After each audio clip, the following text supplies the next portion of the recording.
Hello, YouTubers, and welcome back to another episode of the Grandstand here on the Ohio Patriot Education Network YouTube channel. I'm, as always, your host here, the Ohio Patriot. And for today's episode, we're going to talk about the Stark County Fair that'll be happening in roughly 3 weeks from now, and my future predictions for what I believe will be yet another year of violence at the Stark County Fairgrounds, mostly due to minority youth, but also due to there being a gun-free zone created in that fucking place illegally and unconstitutionally for over 20 years now is what it is. And yeah, I'm just breaking straight preemption is what it is there, man. They have no legal right to do so, when the Stark County Fairgrounds themselves are literally a subdivision of a municipality is what it is there, owned literally by the people here in Stark County is what it is. Like the actual, state basically is what it is there for the fairgrounds. Just like every other one is basically across this country or across the state and most of this country for that matter. So yeah, whenever these states are putting in unconstitutional shit like that's what it is there, dude. They're breaking their own laws is what it is. They're breaking the state laws is what it is for preemption and stuff like that. So, but I was checking some things out here is what it is for general admission and whatnot. I don't think it's really gone up much in the last couple of years because I forget when it was, Mom, when I went last time. If it would have been 2021 or if it was like 2019, maybe. I feel like it was pre-lockdown, or maybe it was post-lockdown. I'm trying to think now. I feel like it was one of the two. I can't remember if it was pre-lockdown or post-lockdown, because it would have been at least 3 years ago, if not more like 5 years ago. Honestly, I feel like we had not gone since COVID happened, is what it was. So, and then of course she'll never go again because she's gone now, is what it is. Which sucks ass, but I'm seriously thinking about if I can get some people together, whatever the case, we'd be like, hey, would y'all like to go? Maybe have them go Saturday morning or something with me and stuff like that, and then like a few of us go there is what it is, and watch some truck and tractor pulls and whatnot. Then, because that would be a fun time, obviously, and that's the only time I would watch those, by the way, because two reasons, obviously. One, I'm not going to pay for them, which is what they do with the grandstand every year is what it is, because it's really weird how they do them too, by the way. So you'll have like 3 sets of truck and tractor pulls at the Stark County Fairgrounds every year. There's one Friday night, there's one Saturday night, and there's one Saturday afternoon is what it is, or actually it would be technically, I guess, late morning, early afternoon, because it's like 11 a.m. is when it starts. This time around, I think it was more like 12 the last time around, or the last few times around, or whatever. But yeah, basically you have sanctioned versions Friday, Saturday night, and that's where they charge money to get in the grandstand. And I don't know how much it is now. It used to, I think at one point it was like $8 or $9 a person or whatever. I think now it's more like $20, $30 a person, honestly, or something crazy like that. Which, if you're fucking paying money for that, dude, like, yeah, you're part of the problem, honestly, because you're legitimately allowing these scumbags to take advantage of everybody's what it is then. But yeah, I'd definitely go with the early afternoon ones, what it is there, because you can still get some good shit going on there. Obviously, this time around, if I was going to go over there and do that stuff, one thing I would definitely take with me would be literal earmuffs, because sometimes you really, really just need to be sitting there and have your ears not be blown the fuck out, is what it is. So yeah, I would definitely take me some shooting muffs here is what it is, and just simply go out as what to be them. So get this fully popped down the correct way as what it is here. So I can actually get them on my head over my hat here. Yeah, that would just be like this basically. So, and it would work out well. It would work out well for me because those are totally deafening enough to where even if there is like some super loud sounds outside, it's not going to hurt my eardrums too much, is what it is, because I know I fucked myself quite a bit as a kid. I also have another pair over here for anybody that want to go with me, is what it is there. So, be one for me and then one for another person I'm with, is what it be then. So, the only issue with those is because it is so, what you call it, like, God forbid something did break out, like, I wouldn't know what's going on unless I like turned my head and seen it, and I was like, oh fuck, and then like had to take the earmuffs off and shit like that real quick, and then just like basically run forward or whatever then. So, but yeah, that's the whole thing, man. But yeah, that being said, I think the last time Mom and I went, it was like either $7.50 or $8 a person, and if that be the case, and it was $8 back then, it hasn't changed much since then. It's still $8 a person right now for general admission. So There you go. Check out the one thing that has changed actually is the scumbag price of rise and stuff there. It is what it is because I think those have actually gotten jacked up quite a bit now. Is what it is. Because I remember as a kid, those weren't too much at all. It was only usually like 1 or 2 tickets to get in there, and now it's like 2 to 4 given any ride, and it's obviously like per ride and stuff like that. So it's either that or get a wristband that's like a fuck ton of money as well. I couldn't even imagine having kids trying to go to one of these events, dude, because yeah, you legitimately have, like even the days they're talking about here in a minute, it's like, as far as I'm aware, for a single wristband, it's like 18 to $20 now, which is fucking ridiculous what it is. Now, granted, that doesn't limit a rise the entire day, but really that wristband should cover the entire week of the fucking fair is what it is then, dude, for that kind of money. So, yeah, we're on the Stark County Fair website. I didn't realize this is a 175th anniversary, too, so that's actually one reason to go this year is just because of that. So, which means it'll be in 2049, it'll be the 200th anniversary then. Yeah, we got gate hours, admission, gates open 8 a.m. daily, close 9:30 Tuesday to Sunday, and 7 p.m. on Monday. It says fair closes Tuesday through Sunday at 10 p.m. and 6 p.m. on Monday. Which is weird that if the fair closes on Monday at 6, then how the hell is the gate closing at an hour later? That makes no sense at all, dude. Yeah, general admission is $8. It says Wednesday, Thursday, Friday, Saturday, and Sunday. From 8 a.m. to closing. Includes all pavilion entertainment and some grandstand shows. Does not include rides. Children 5 and under, free every day to the fair with an adult. To the grounds only. Does not include rides. Then we got free admission with your gate, or free with your gate admission. There's daily pavilion concerts, entertainment, parking lot, free parking at the fairgrounds there. Ready, Set, Grow agricultural show. I don't think I've ever seen that one, actually. I have to go check that one out one of these days, maybe. All-American Petting Zoo, which I've never been part of. I have to go check that one out for sure. And then here you go. Saturday, 11 a.m., tractor pull. Sunday, draft horse show. Monday, that's actually another one to go. Like, if I miss out on the Saturday one, I could always go Monday, potentially, and do the Monday garden tractor pull, which let's know what that is. It's essentially lawnmowers is what it is. It's basically older versions of lawnmowers is what it is, though. So it's like your old, like Ferguson's and stuff like that is what it would be. Like, if you ever go to, like, I'm trying to think of the one I went with my aunt and uncle to, the other family that one time. It was one of the C ones, I believe is what it is. It wasn't Columbiana County. It was some other county around there.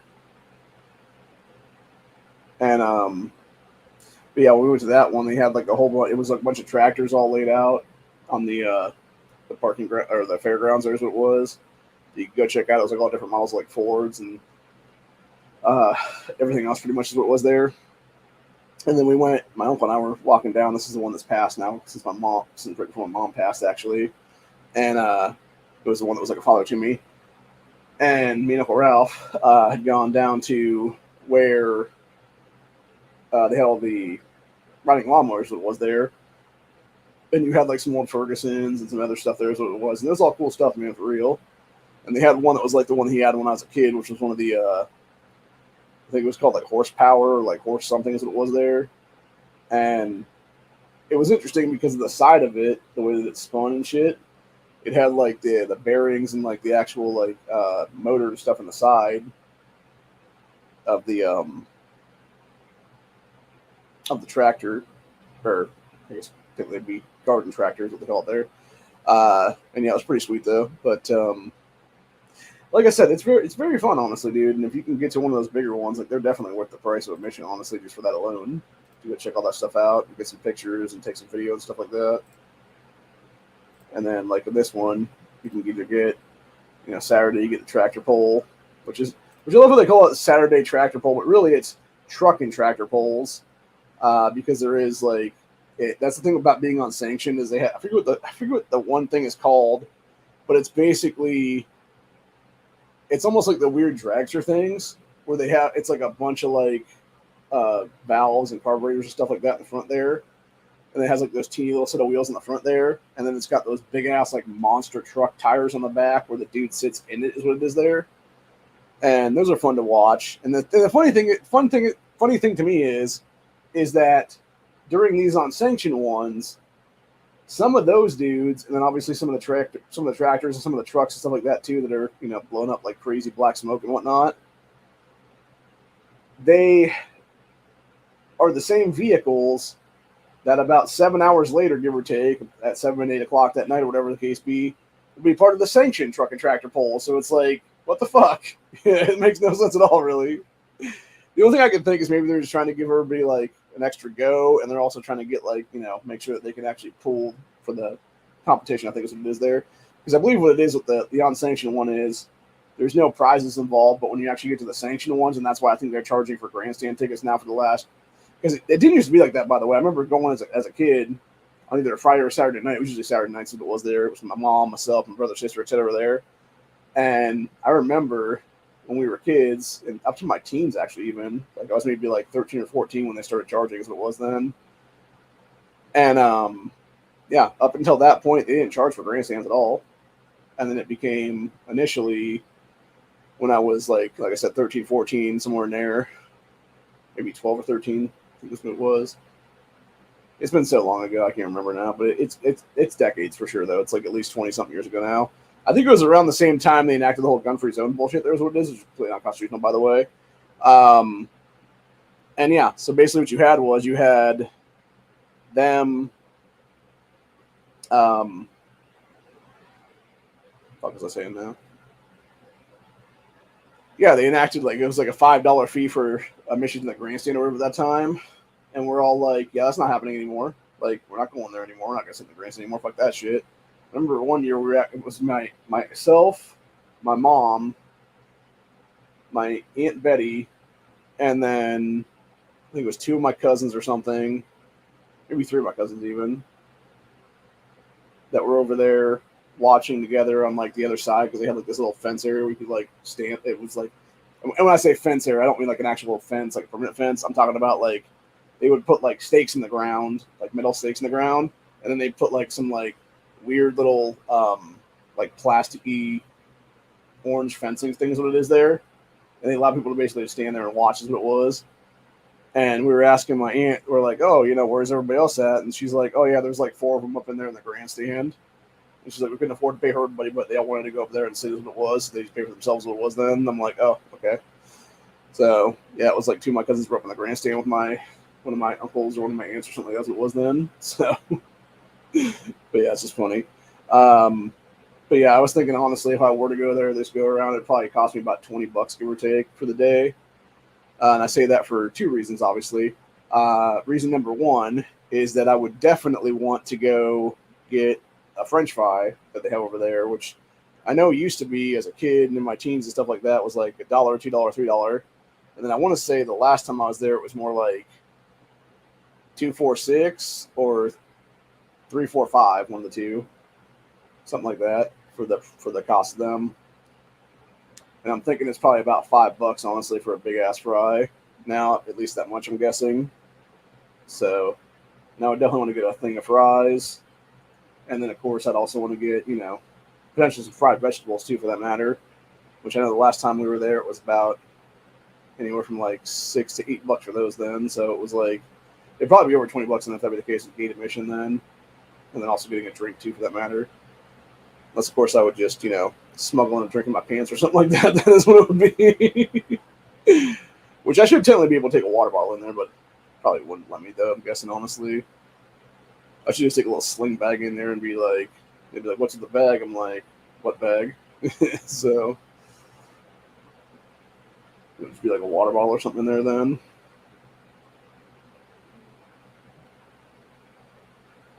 Because that's the problem, really. And honestly, I'm sorry, but like you should be able to bring in like so-called outside drinks at that point, dude. Especially if if you have people charging like, $5, $10, $12 a fucking drink, basically. Like that's goddamn beyond price gouging at that point. That's fucking criminal behavior is what that shit is, dude. But anyway, fuck was I saying then? Oh yeah, but basically my assumption, my prediction for this year's fair is what it'll be is probably Friday, maybe Friday actually, Definitely Saturday, though, for sure. I believe it'll be just like every other year, where there's going to be a bunch of hood violence, honestly. There's what it'll be a bunch of ghetto gang violence, like every day, dude, is what it is there. And the only way that's not going to happen is if they enact, like other places have enacted for festivals and stuff like that, let's go around now, which is, and I would just say it like it is right now, dude. I would have an exception to the rule, obviously, where you would give all the 4-H kids some kind of permanent wristband thing to have on their arms. There's what it is, or even just maybe like an app. Like it could be too that you just have like a phone app or something like that, where you just give it to them or something, and you just allow them to have like their phone scanned or something like that. That's what it is there, and it's just like an app on the phone or something like that. You can just like have them tap the phone or whatever the case be to the thing or something, and it just like allows them to go in and stuff like that kind of thing like that. Because that'd be the easy thing to do, obviously, as well. Since all these kids got phone nowadays, what it is now. And obviously, if you had a few that didn't, obviously, you could then give them like a wristband or something like that. That would be like, hey, you can this kid can be entered in because they're 4-H kid or whatever the case be. And then that way, other than that, it would be no unaccompanied minors with adult supervision, basically. And I wouldn't even say after a certain point for that matter. I would say, hey, the entire fucking day, dude. Like from gate opening to gate closing, it should be like that every single day, basically. Because you don't know that it's not going to be, one or two of them that walk in there early on then, and then, just wait for all their buddies like 3-4 hours later, it will be then. And that's the thing, right? If you have like maybe like one or two kids in there that they're just going to be a bunch of a-holes, but they're not going to be a-holes until their friends get there or whatever. Like they could just be fine or whatever for 3-4 hours alone, or maybe, one or two of them then. But then you got, like 20, 30 show up at once. And then, yeah, all of a sudden it's fucking game on shit, dude. And the reason I say this, obviously, was because it was back in, I believe it was either the 2021 fair or it was the 2022 fair, one of the two, is when I think it would have, I believe it would have been 2021. Because I think that is the one that Mom and I went to, the last one. And then we left like after a couple hours of like truck fulls and stuff like that, and then because we were both getting tired and hot and stuff like that, and that's when we got fried vegetables on the way out the door. I think those were like $8 or $9 is what it was, which is absolutely ridiculous, by the way. Again, just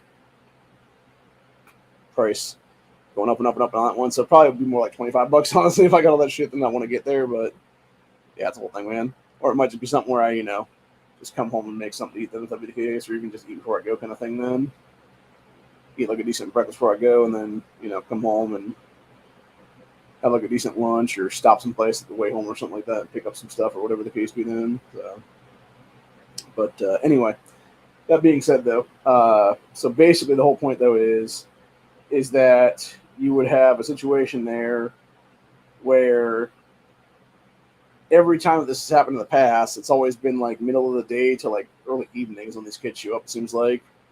And most of the time, it's shithead single mothers that are dropping their idiot fucking kids off to go up in there and be like, okay, here's enough money for gate admission, child. Like, go have fun.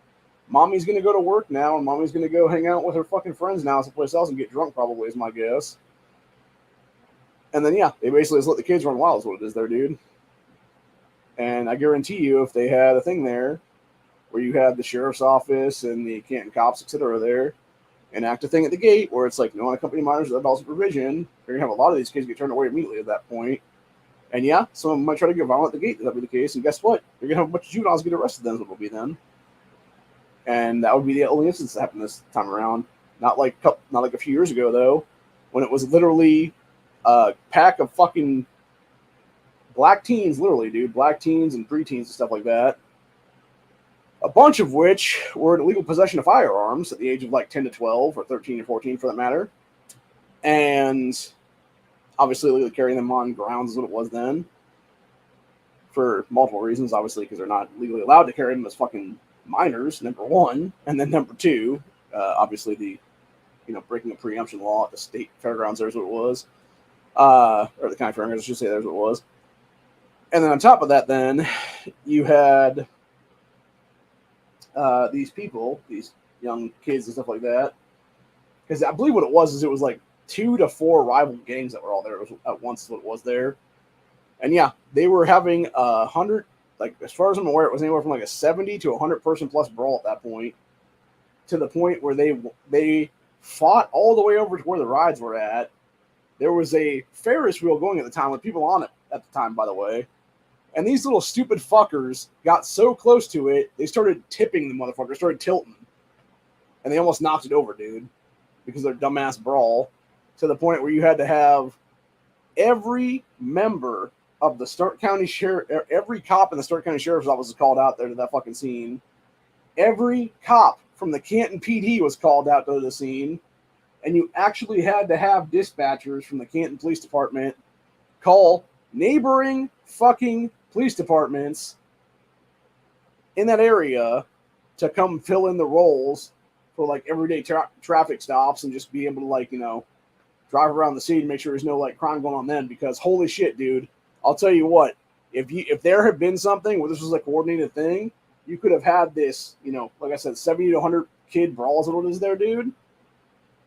Bringing so many cops into that area that a block or two down the road, you could have had some dude robbing houses, or actually not even some dude, like literal fucking like gangs of people robbing houses at that point, and nobody being able to respond to those crime scenes. Like it would have been total chaos at that point if that had been super coordinated like that, dude. And at that time, that piece of shit Thomas West, who by the way tried to run for mayor, I believe it was that same year, or it was the next year actually. But yeah, that dumb fucker tried to run for mayor then after the fact. After he was booted out of General Assembly. And I actually called him out on that one. I drug his ass hard on that one because his district sits smack dab where the Stark County Fairgrounds basically is there in Canton, Ohio. And I called him up on the thing, left a message on his number at that time. And one of his dumbass aides got back to me and they're just like, oh, Representative West is totally about this legislation. It already exists and it's already going through General Assembly right now. I'm like, the fuck it is, dude. No, it isn't, you fucking lying prick. Like, I can literally look at the fucking shit right here on Legiscan, you dumbass. There is nothing like you're fucking saying in that stupid ass voicemail back to me. You're a complete fucking liar, you piece of shit aide. And so is your fucking asshole piece of shit boss at that time. Like, West was a total fucking scumbag, lying sack of crap, dude. He didn't give a shit about fatherless homes, which is exactly what I told him to fuck. That's the thing, right? Like, when you have somebody who is not even one of your constituents telling you, hey, buddy, you want to get reelected? Actually do your fucking job and introduce legislation that would benefit the entirety of society by addressing the fatherless home issue and the black community that you represent right now, buddy. Like, that's the entire point. But no, you're never going to do that because you're a pussy-ass bitch, dude. And thank God Jim Thomas beat Thomas West in that race then. In 2022, he's now a state rep for the first time. He'll be running for election this go-around is what it is now. And, yeah, hopefully Thomas can maintain that seat for another go-around is what it is there, because that was the first time that Canton area, that specific district there in Canton, flipped in like 25 or 30 years, dude, from Democrat to Republican. And that tells you how many people were pissed at Thomas West at that point, as they should have been. Because the guy's doing nothing to address the shit that's going on in his community is what it is there. A district represents at the state level there is what it is. So, which as far as I'm aware, Jim Thomas, after getting in there in the last 2 years now, has actually done several things, legislation-wise, to actually fix that area is what it is then. So, anyway. But yeah, Thomas West is just worried about gun grabbing and stuff like that as it was there. We're trying to fuck with the rest of our rights as a bunch of adults here instead of actually addressing the minority youth illegal in possession of firearms in this area is what it was there, dude. It's like, oh no, don't actually deal with these fucking criminal teens and preteens and stuff like that that are doing this shit. No. Just attack the adults everywhere in the state that have nothing to do with these fucking little ass wipes is what it is, dude. Again, this is why we can't be friends, Democrats, ever again. Until you all shape up or shit the fuck out is what it is there, bitches. But anyway. So yeah, so basically, what I think is going to happen is it'll probably be like 2, 3, 4 o'clock Saturday afternoon is my guess, maybe 5 o'clock, give or take, is when a bunch of these kids will be dropped off again. If they don't have the unaccompanied minor signage outside, that they would, deny them entry basically. You would end up having a situation there where you'd have, these groups of kids. And actually, that's the thing too. I think you'd have to have extra security there anyway now is what it is, not just cops. Because even when you had, that shit happened a couple years ago is what it was that I'm talking about this whole time. You had some of these kids, they actually were kicked out by the Stark County Sheriff's Office, deputies and stuff like that. And they basically then found another entry point or whatever the case be, and just jumped the fucking gates basically is what it was there.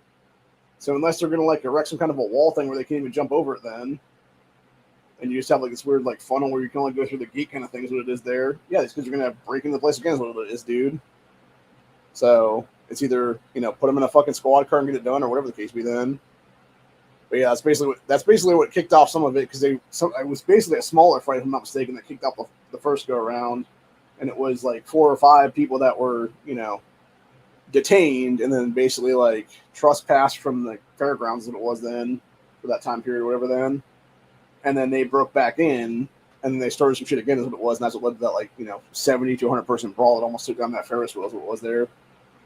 So. And the saddest part is, and this goes to show, like, even local media doesn't give a shit, honestly, dude, because when you have that much chaos going on, they're like, that should be, first of all, people should be whipping their fucking phones out and recording that shit, dude, so that shit can go viral as fuck then. But yeah, all I heard about it was a little bit of talk on various, like, crime community pages on Facebook and stuff like that at that time period of history. There was never anything in local papers about it. There was never anything on local news about it. It was like it didn't even happen, basically. Even though it totally did, because it's been happening for fucking like a good, like I said, 15 to 20 years, give or take. Roughly about the same amount of time they illegally enacted gun-free zones at this fucking place. There's what it is. And yeah, I guarantee you, if a bunch of people like me were walking around, fucking open carrying and stuff like that, dude, and these little punk asses tried to start some shit, like, it ain't gonna end well for them, dude, at all. Or God forbid they try to jack our guns, like, it's gonna be right in the fucking mouth, and then pop, pop, pop a bunch of times then. So, or potentially it would be them trying to grab our gun, us, like, people like me grabbing it instead and just being like, pop, pop, bitch. So, I'm not about to fuck around with these little punk asses at all, dude. They want to fuck around, they're going to get dropped, is what it is in the story. So, but yeah, other things you can get for the free admission there besides, obviously, truck and tractor pull, the draft horse show, the Monday garden tractor pull. You also got high school band shows, harness racing, livestock shows, and junior fair sales, plus exhibits, barns, animals, horse shows, and more. Rides are not included with gate admission, courtesy tickets, season passes, or memberships, which is kind of bullshit, because I actually remember back in the day when I was a kid and into my teens, actually, when I was doing 4-H and stuff like that, if you actually bought an adult ticket, like one of those adult tickets for the admission to the fair, and this was back when it was about the same price as it is now. Actually, it was less than that. I think it was more like $4 or $5 back then. That one ticket could get you like a guaranteed single ride on one of the rides there. And so what you would have is you'd have a lot of the kids that were 4-H kids that would get their weekly passes, what it is for the thing. And they would actually go around asking old couples and stuff like that, or like, elderly people, whatever it was there, be like, hey, would you guys mind giving us your tickets so we can go, take a ride on one of the rides here is what it is. And people were like, nah, it's fine, here you go. And they were very polite about it in most cases. And there was a few times my mom would give, her ticket to these kids too, because she knew we weren't going to ride anything at that time because we were a little bit older is what it was then. And that's the entire thing though, man. It's like, it's nice to get to, pay it forward, if you will. Because again, like that's something people are going to remember at that point. It's going to be like, a story some dude's going to tell, 20 years from now, being like, oh yeah, these people gave me their tickets and stuff like that, and they were cool about it and everything like that. But now they totally changed that now. And again, it's because you have these outside vendors and stuff like that. They're the ones doing the rides now is what it is. And so they want to get paid as much as possible is what it is there. So what do? They basically do this shit right here. Actually, this is a little bit more. This is actually discounts here. Reduced prices, gate days. Tuesday is $6. Monday is $5. Actually, that might be worth a good Monday then, just for that $5 one then, just for that garden tractor thing instead of paying $8 then. Then we got Friday Kids Day, $2, ages 17 to 6. Well, that's a bunch of shit. Why should the kids get in for less, for like almost nothing, and I get in fucking $8 still? That's a bunch of BS, dude. Fuck that shit. So, I also love how it says reduced price admission does not include rides. Then we got Military First Responders Appreciation Day, Monday free gate admission with proper ID. I should really become something at this point, like an EMT or some shit, dude. Like, or something, you know, like something for somebody, like a dispatcher or something like that's what it is there. Just so I can be like, well, I'm a technical first responder, and then be like, get a free admission into something like that, dude. But yeah, then we got concert things going on there as well. Then we got ground ticket sales for stuff. And here you go. It's Kessel Amusement Ride hours and prices. So it's Tuesday, Wednesday, Thursday, all rides open at 4 p.m. That might be why, this might be exactly why so many will not drop their kids off until the rides basically open at that point, which that seems kind of late for, like, given the fact that you only have, like, it's 8 a.m. to 10 p.m. for the gate opening, closing, there's what it is. But yet, you don't have the rides open until 6 hours before closing. Like, that's kind of a scumbag play on that one entirely, dude.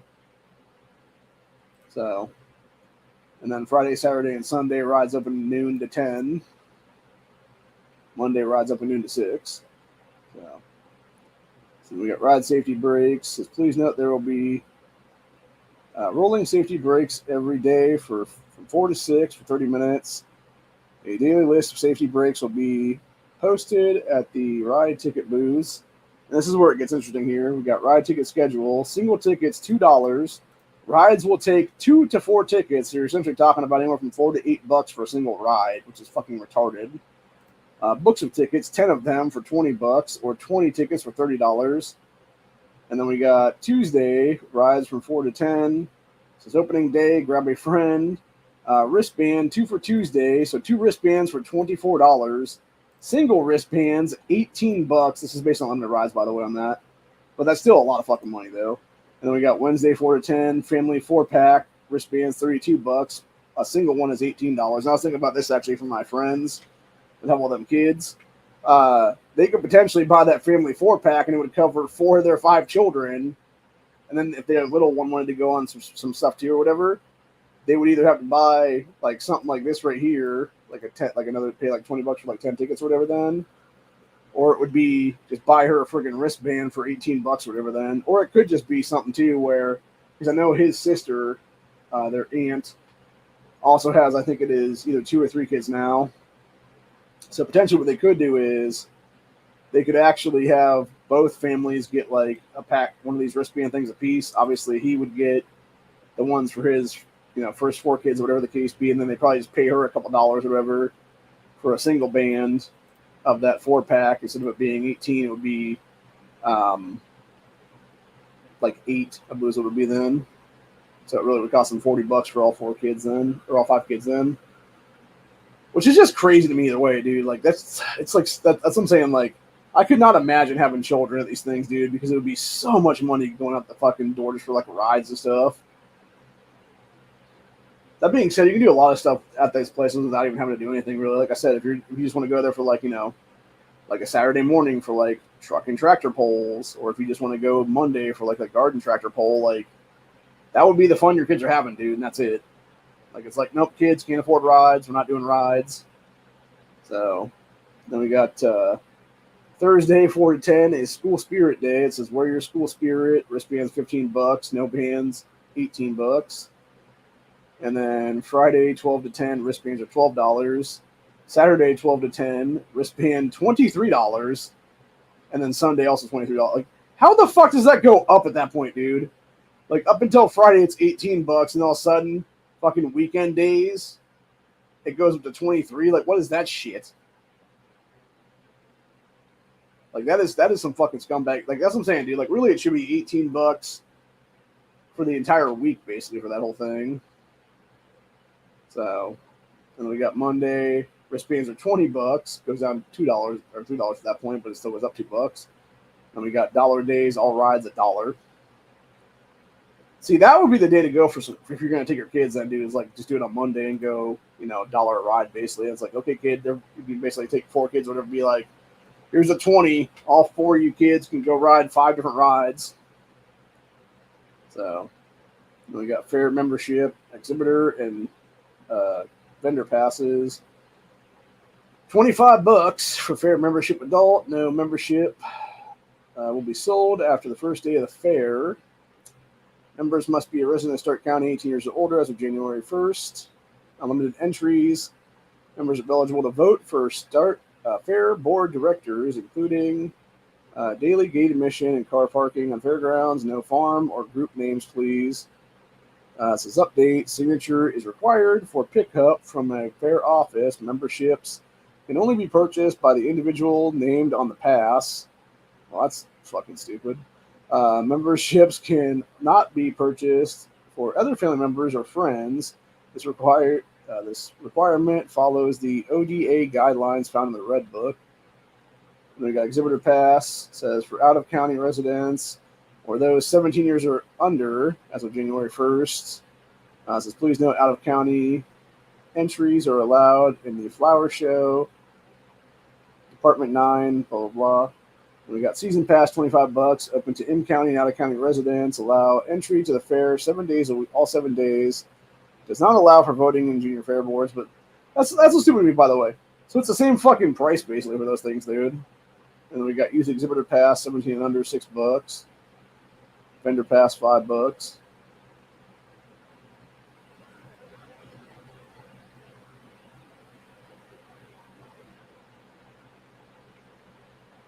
So basically, for that, they're charging the vent.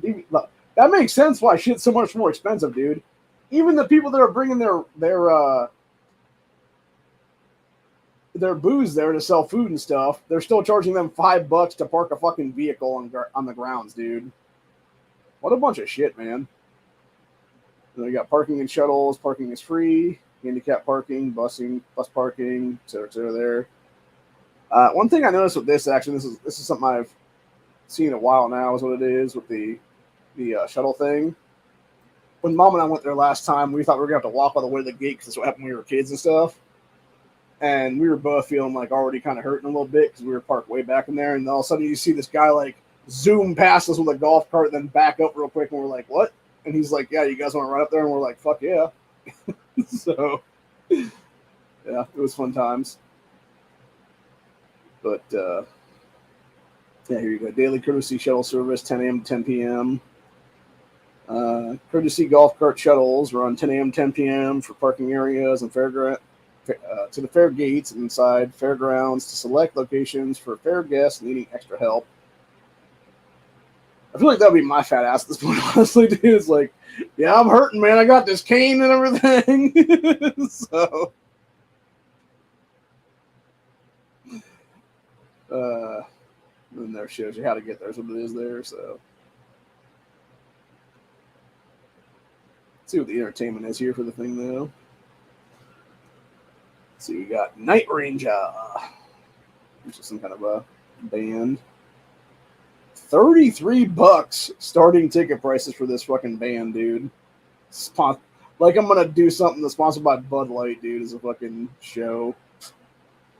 So we got Scotty McCreery. So that one is Wednesday. It's that Night Ranger band. And we got the Scotty guy on Thursday. Again, ticket prices starting at $33. See, this is what's even more fun to me, by the way. So you're paying for a ticket for that, and fair admission is not included in that. That's some horse shit, dude. That is some straight. That should be included. I'm sorry, like that's bullshit, dude, entirely. And then we got horse racing speed program Wednesday and Thursday. Racing starts at 12 p.m.